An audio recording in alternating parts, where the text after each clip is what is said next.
You're listening to The Adventuring Party, talking about gaming the Irish way.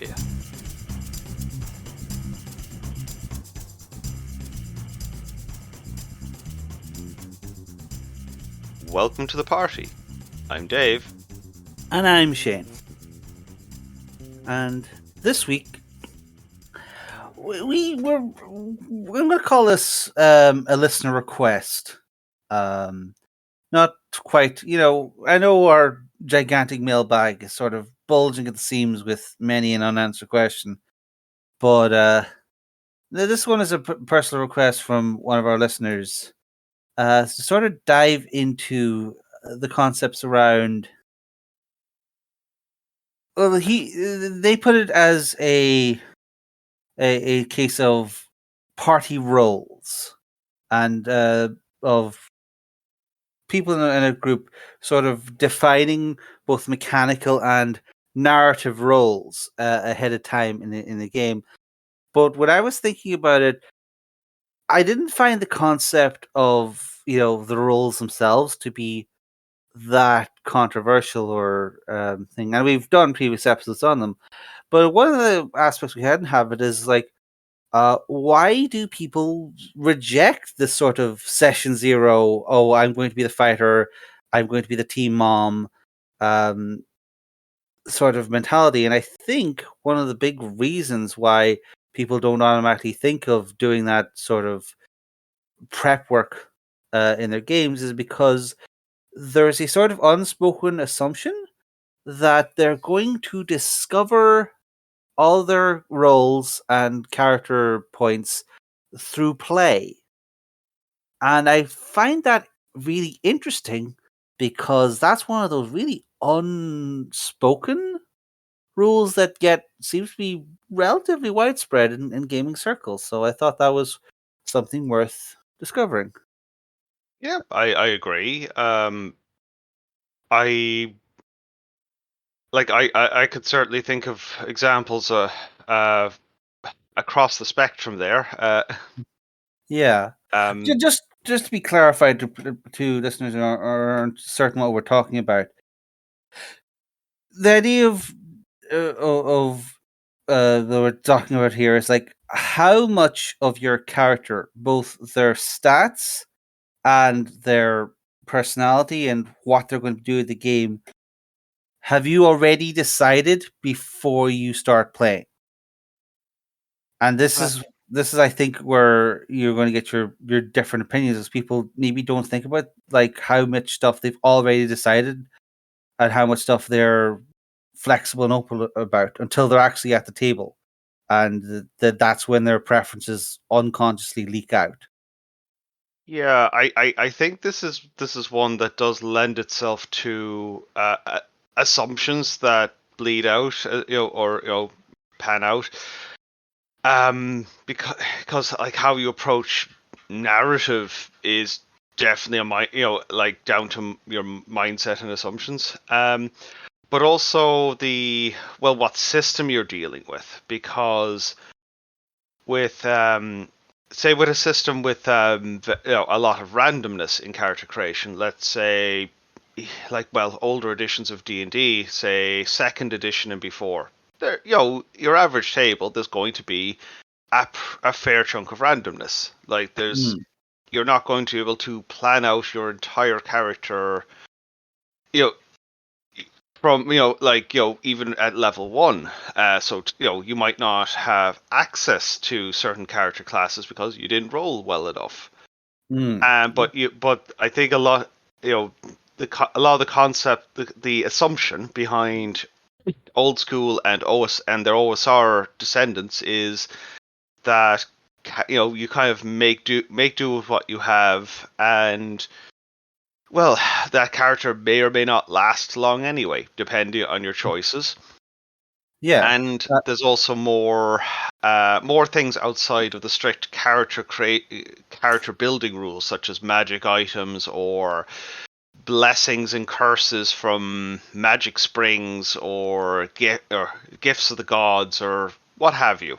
So you can't build a character in the same way as you could with, say, 3rd edition and later versions of D&D, where very possible to build from levels 1 to 20 or 30 if you're in 4th edition, and say this is what my character mechanically is going to be like from the first session to the last.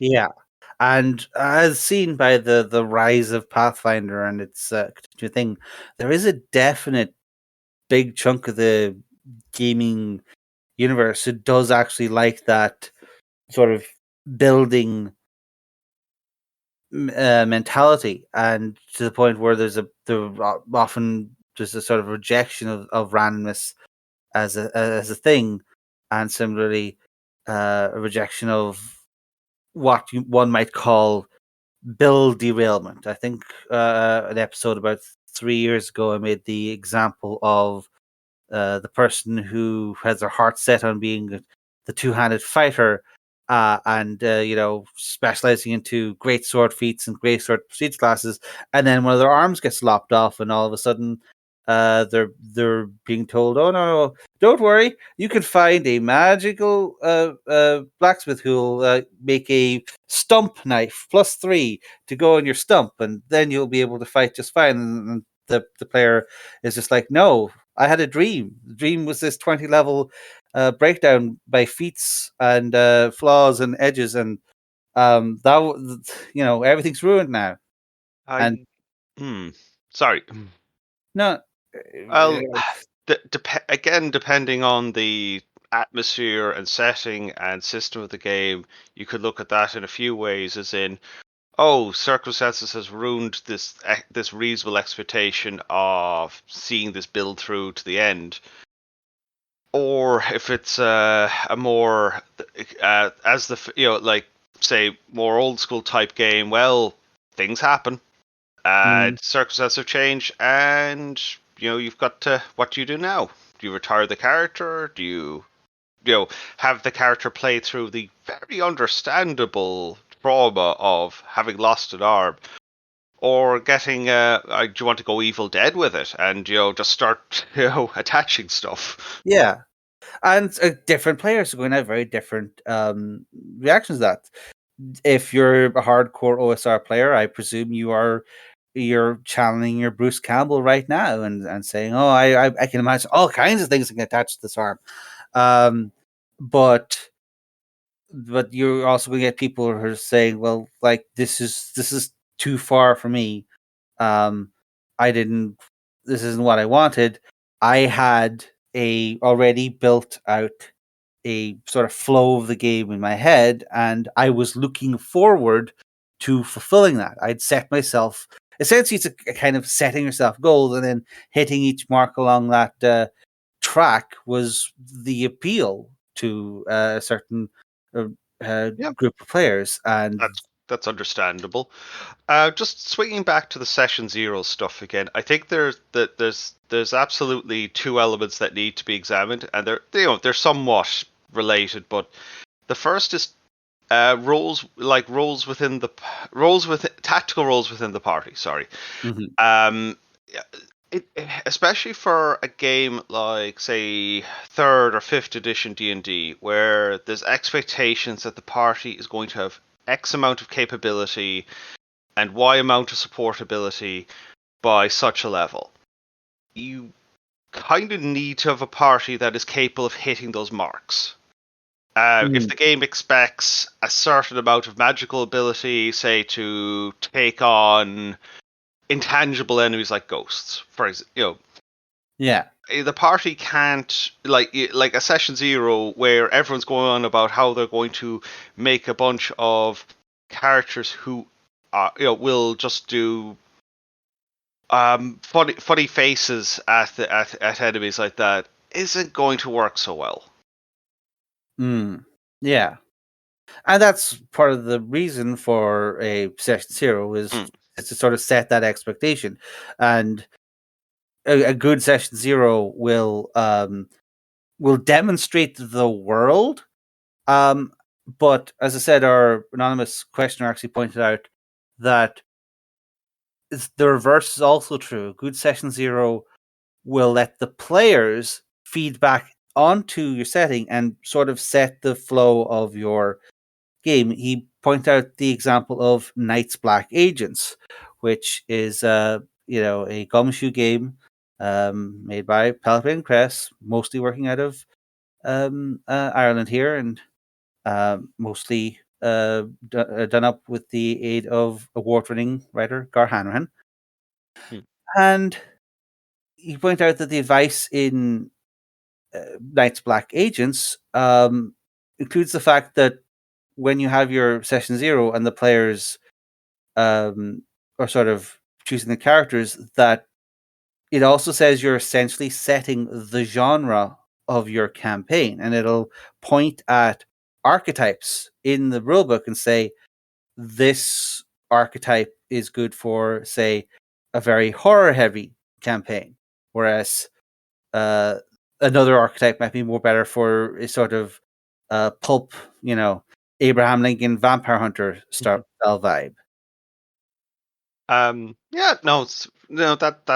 That advice makes sense, and it kind of leads into the second element I want to discuss about session zeros. This idea of narrative planning, which I find it could be a little more controversial. Again, depending on your assumptions. Like if say if you're a character, if you want to play, say, a melee combatant in D&D, that's, there's a few ways of doing that, but ultimately you have a pretty good idea of what capabilities you're going to have and can reasonably expect to have, whatever your edition of D&D. Narratively, like, I think it's quite an assumption to think that you know what's going to happen to your character all the way through to the end of the campaign. Like, you don't, like, especially if there's any real effective randomness. Like, it strikes me as well as tuning out the possibilities of what could go wrong or right in a campaign outside of your assumptions. Yeah.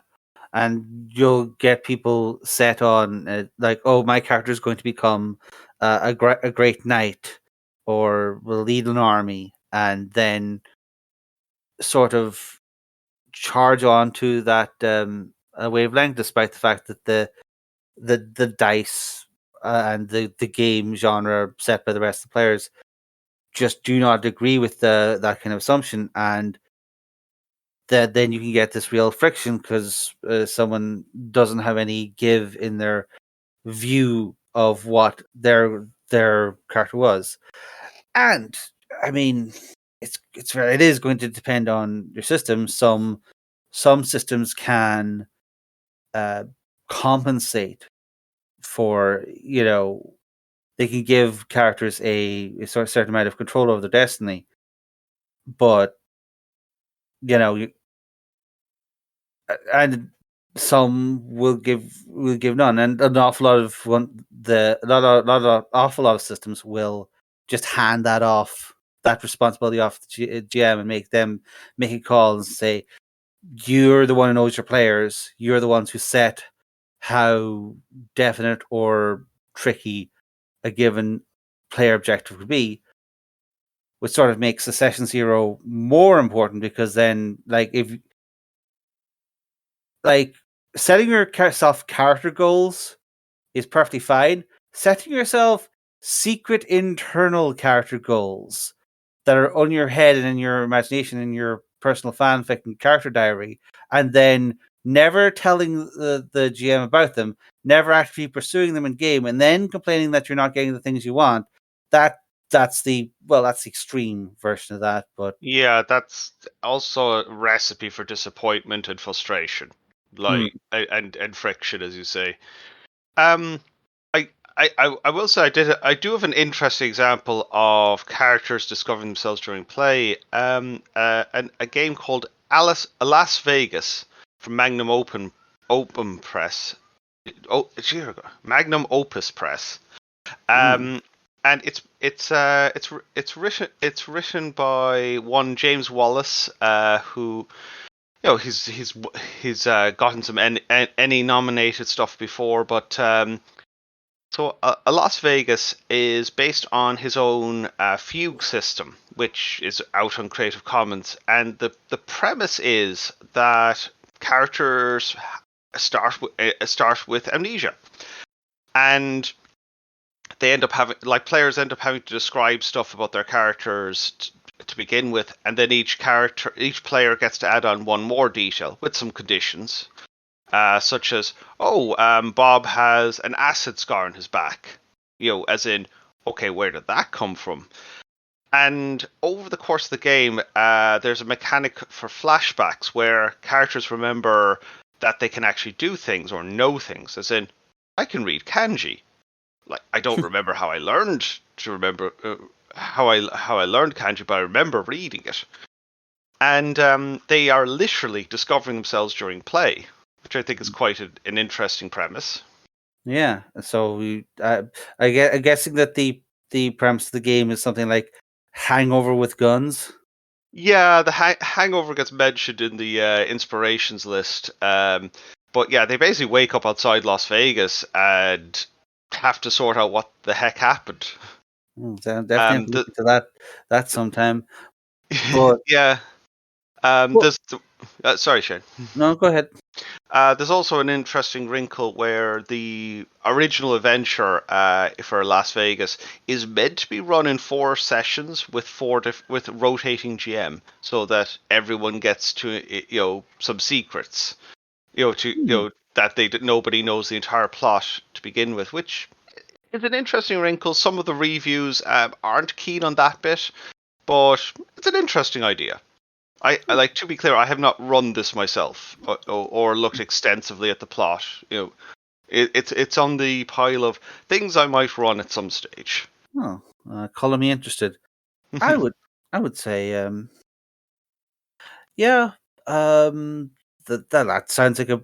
I guess that's probably the more extreme end of what we're saying. This is a system that's very much designed for character discovery in play and a sort of mutual story being written out of things, because both it sort of gives the player both the control to set their character, but also gives them automatic wrinkles, but they're not wrinkles by cruel dice. It's wrinkles from a the other players, which allows them to become narrative invested in the mystery of your character. Mm. So yeah, you maybe you don't have alternate narrative control, but you do have a lot of flexibility, and again, it gives this um aspect of discovery while giving a tiny bit of control as well. And that's very interesting. And yeah, I imagine if you're the person who likes to come up with a character on the fly during, based on what happens, then uh, that sounds like it's a pretty cool system for that. But are, much like you're going to have people who say OSR is great and people who say Pathfinder is the only way, I suspect there's going to be people who are very uncomfortable with that setup for their own reasons. And I guess my next question would be: do, do we use our session zeros to help understand a player's preference for how defined things are beforehand, or is it much like the process of character discovery itself? Are we going to rely on a player discovering during play that they like a certain genre or certain level of narrative control or randomness, and maybe saying that it should be a certain level should be set at the start is wrong, but maybe is there some way we could help people to realize what they like best? Because ultimately this is pretty much preferences, and Mm. the controversy comes from people not examining that those are preferences of theirs and just inserting them into games with people with different preferences and then being confused. Well, it's just like, What do you mean you don't want narrative control character? What do you mean you don't want to plan out your build? You're just going to discover your character. What do you mean you're going to level up your weapon skills based on what magic items you find? That's ridiculous. You're supposed to plan this stuff. Like, is that one of the questions we should be putting on the in our session zeros? Is like, okay, what character do you want? How creepy should the spiders be? Should we also be putting in, do you want to have your 37-page backstory and level 30 build planned out ahead of time, or do we want to just jump in feet first and make it up as we go along? Or, as always, do we want maybe to have some middle ground in that? Because, as I say, it's very hard. Like, maybe someone plans a great sword fighter, gets their arm chopped off, and then says, wait, if I put in some really cool blades into this arm, maybe this could work out. Because, there's no counting for the dice, but there's also no counting for the opportunities, the inspiration that the dice give you. And maybe you thought, oh, I have to have my entire narrative arc planned out, and then some random stuff was happening. It's just like, no, I'm abandoning my plan to become a warlord. My new objective is to marry that fellow over there and, become Robin Hood or something. I mean, are we? I suspect there'll be a very strict GM who actually says that you have to have you have to plot out your character ahead of time. I can't think, as I say, I can think you have the fugue system that you mentioned there for Las Vegas as sort of the extreme end of the discovery checking. I feel like there's probably an example of a game where you have to sort of stretch out your character's narrative ahead of time, but I can't think of an example coming to mind right now. Unless it's Aria the Monomyth, that one of those infamous 90s games. I imagine a I have trouble thinking of a game that would have that level, that extreme edge by default. I could definitely see it happening with a system like 3rd edition or Pathfinder and a GM who really, really wants to plan their encounters out ahead of time. And or has their heart set on a particular adventure path. Yeah. And wants to make sure that the characters are not going to get 2 books in, discover that they prefer to go to the land of techno demons and abandon the plot. So yeah, that kind of extreme thing, I think, is again probably GM oriented, but there are systems that do have these sort of hard pushes for a certain level of character arc, including what some might consider very open storytelling games. A good example I thought of is the game Masks, where you're sort of playing sort of Teen Titans, or even I imagine it could run the Owl House or the like with it, and you're playing these teen superheroes running around, and each player has their own archetype, and we presume there's enough playbooks and archetypes that everyone can play the role that they want, but each archetype has a really strong. Well, first off, they all have the strong flavor, and they're sort of pushing character development in certain ways. But each also has a really special reward for getting to like 5 advances, where you unlock the ability to basically have your moment. You essentially get to become the DM for a moment, and for a scene, and just you get to narrate what happens, your character's defining moment of glory or whatever, and push that out to a big climactic thing. But to get that moment, you also have to play to your genre and your XP triggers to get the right amount of XP, and then each trigger has its own narrative consequences, such as if you're like the guy with a secret identity, the cost of having your moment and narrating your battle and beating your great villain is that your secret identity gets revealed.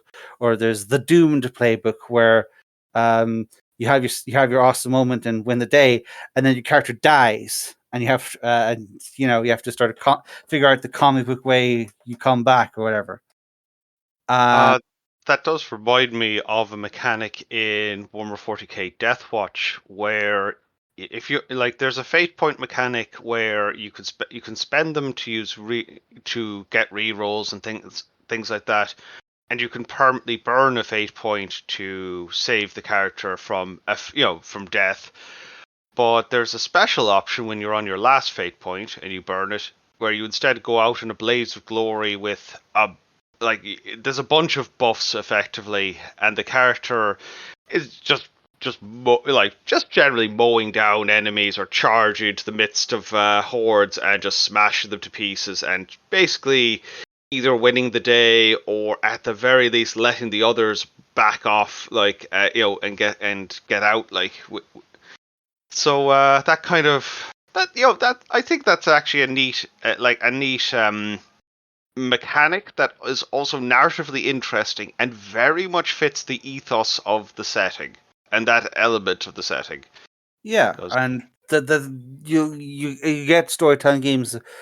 I mean, people sometimes tend to think the storytelling games are very loosey goosey and open, but a lot of them are actually very fixated on emulating particular genre. And Masks is the example of emulating the superhero teen discovery genre, where you go through your teen issues, and it dangles this sort of narrative reward at you, and and then it gives you this idea like that you get to define this moment, but then it also means your character has to grow up essentially and get to the next phase of their life. And once you do that, you're on the adult XP track, and you start to define yourself as a a fully adult person. So that's sort of the theme of Masks. Whereas the 40k example is leaning into the the Space Marine specific glorious death. Like none of the other games have that sort of glorious death mechanic. You don't see that in Dark Heresy or even in Black Crusade, which has Chaos Space Marines, because Chaos Space Marines don't live in that thing where they go out and glorious last stands and mowing down enemies. They generally just run off to the warp or get killed heroically, possibly by someone else who's burning their last fate point. And I mean, even then, if you take the extra rules, it has the even more genre defining thing of if your character burns the last fate point, comes back, and then the other characters drag you away, you might come back in a dreadnought chassis and become the old fogey who gets woken up every couple of missions to stick the boot in, as it were, as a big walking tank. Yep. Choices, or consequences of choices.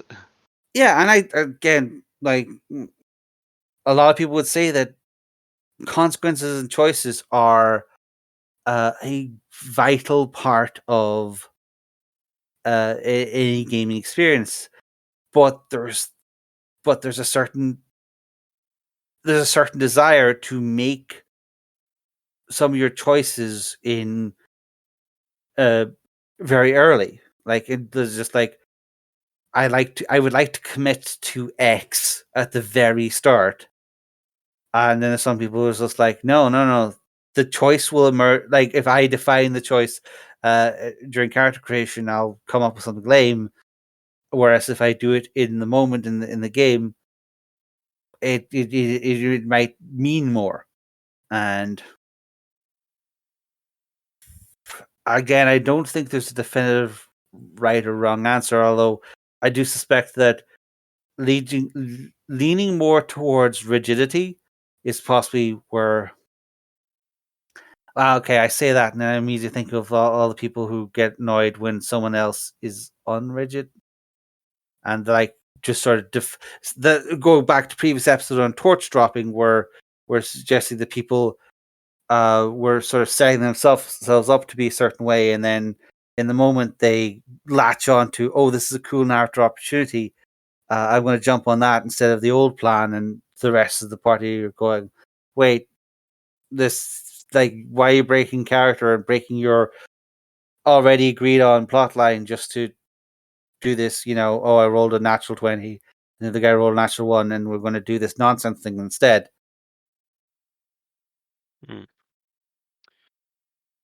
Yeah, again, it's down to the individual campaign. Like, it's down to the campaign, and I do think. Oh, sorry, go ahead. Yeah, well, that's all I really wanted to get across. Like, whatever's decided, like, I think needs to, if a strict clear assumption is, well, not even assumption, a strict clear way the campaign is going to progress is agreed upon by all involved. It should probably be renegotiated if somebody, as opposed to somebody arbitrarily going, right, I'm throwing all that out and doing it this way because reasons. I mean, no plan survives contact with the campaign, with the GMs or the players. So I think that's why we sort of lean towards rigidity. But there is, still, I mean, people run very, very predetermined roleplay campaigns all the time. Some people complain that, oh, 5th ed, your characters are always going to win in a 5th ed because of, powers and spells, and people are going to say that regardless. But I think the point I'm coming to is that I think players and GMs may need to just look at themselves and think about what their preference is. Do they want to have a idea of the character done out completely beforehand, or do they want their campaign to be spontaneous and change plot lines on a whim? And once you've looked at that yourself, that's one of the things in Session 0 is to clearly communicate that preference to the rest of your group, and say, like, I'm willing to go with the flow on X, Y, and Z, but in the character, on the point of my character finding love, I require the GM to throw suitors at me at all stages, so that I may angst over them all. And yeah,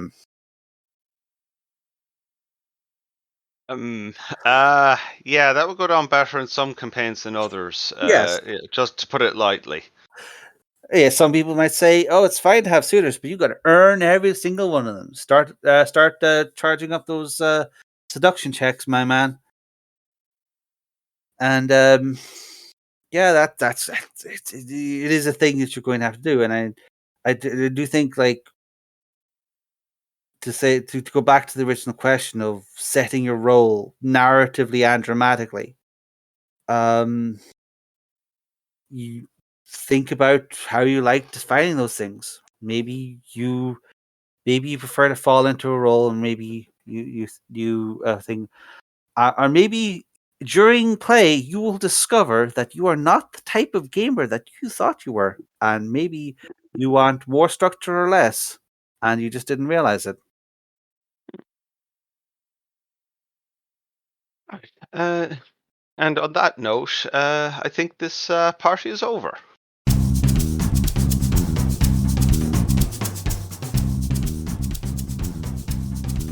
Thank you for listening to the Adventuring Party. If you'd like to leave us a voicemail, you can head on over to SpeakPipe and drop us a line. Or you can join us on our Discord server, where we keep the party going after hours. Otherwise, you can find us on Facebook, YouTube, Spotify, or Twitter, or you can email the hosts at party@theadventuringparty.net. The Adventuring Party is released under a Creative Commons Attribution Non-Commercial Share-alike version 3 license, but you probably knew that already. We hope you enjoyed the episode, and look forward to seeing you back here next week. Goodbye.